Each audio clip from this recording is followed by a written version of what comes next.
স্বামীর সঙ্গে সকল সম্পর্ক ছিন্ন করে এবার নিজের মেজদি ভাইকে প্রধান প্রাধান্য দিল শ্রোতা। বন্ধুরা, ভিডিওতে লাইক দিয়ে দেখতে থাকুন। দিদি ভাইয়ের জীবন রক্ষার খাতিরে পাগলের মতন ছুটতে ছুটতে অবশেষে যখন সেই প্রত্যন্ত গ্রামে গিয়ে পৌঁছায় স্রোত, ঠিক সেই মুহূর্তে ক্রান্তদের দলের সদস্যরা স্রোতকে সেখান থেকে যখন তাড়াহুড়া করে দৌড়ে নিয়ে ওদের ডেরায় নিয়ে পৌঁছয় এবং সেখানে নীলাঞ্জনার যখন অবশেষে খিঁচুনি শুরু হয়ে যায় এবং নীলাঞ্জনা যখন অনবরত ব্যথা যন্ত্রণায় কাতরাতে থাকে এবং অনবরত নীলাঞ্জনার যখন রক্তপাত হতে থাকে, ঠিক সেই মুহূর্তে স্রোত বলতে থাকে যে মেজদি ভাই মেশে পড়েছি, তুই একদম ঘাবড়াস না, তোর কিচ্ছু হবে না, আমি থাকতে তোর কিচ্ছু হতে দেবো না, তুই দেখে নিস আমি ঠিক তোর ট্রিটমেন্ট করে তোকে সুস্থ সবল করে তুলবো। আমি আমার সকল ইকুইপমেন্টস নিয়ে এসেছি সঙ্গে করে, যাতে করে কিনা তোর ট্রিটমেন্ট করাকালীন আমার কিছু নিয়ে কোনোরকম কোনো সমস্যা যাতে না পড়তে হয়। অন্যদিকে নীলাঞ্জনা অঝরে কাঁদতে থাকে এবং বলতে থাকে যে স্রোত, আমার বড্ড বেশি যন্ত্রণা হচ্ছে, আমি আর এই যন্ত্রণা সহ্য করতে পারছি না, আমার মনে হচ্ছে যে এক্ষুনি হয়তো আমি মরে যাবো। স্রোত, আমার হয়তো বাঁচার চান্সেস একদমই নেই, আমি ঠিকই বুঝতে পারছি, তুই আমাকে মিথ্যে সান্ত্বনা কেন দিচ্ছিস। ঠিক সেই মুহূর্তে স্রোত বলতে থাকে যে মেজদি ভাই, তুই তোর ছোটো বোনের উপর একটু ভরসা রাখ,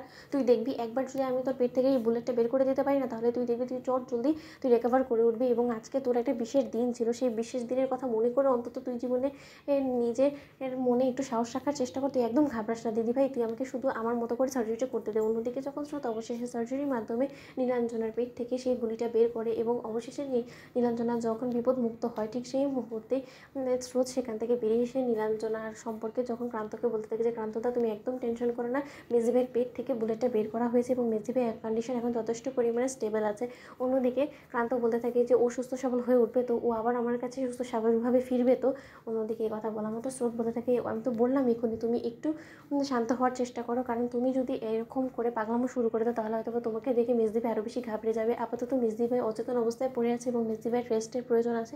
মেজদি ভাই যখন সেন্স ফিরে আসবে তখন দেখবে এমনিতেই মেজদি ভাই একটু একটু করে রিকভার করা শুরু করে দিবে এবং আমার যতদূর মনে হয় যে মেজদি ভাইয়ের যথেষ্ট পরিমাণে সময় লাগবে এই ঘাটা শুকাতে।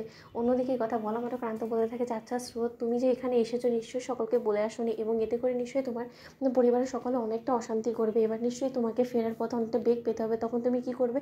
অন্যদিকে স্রোত বলতে থাকে যে তোমাদের যদি আপত্তি না থাকে তোমাদেরকে একটা কথা বলবো, অন্তত কয়েকটা দিন, যতদিন পর্যন্ত আমার মেজদি ভাই সুস্থ হয়ে উঠছে ততদিন পর্যন্ত আমাকে প্লিজ এখানে থাকার জন্য একটু আশ্রয় দেবে তোমরা, যদি তোমাদের কোনোরকম কোনো আপত্তি না থাকে বা তোমাদের সমস্যা না হয়ে থাকে।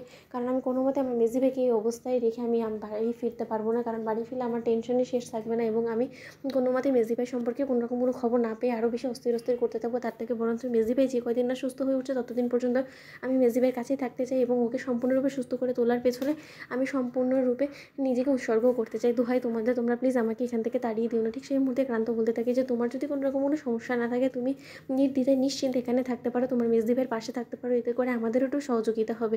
তো বন্ধুরা, লাইক কমেন্ট শেয়ার করো, সাবস্ক্রাইব করতে ভুলো না।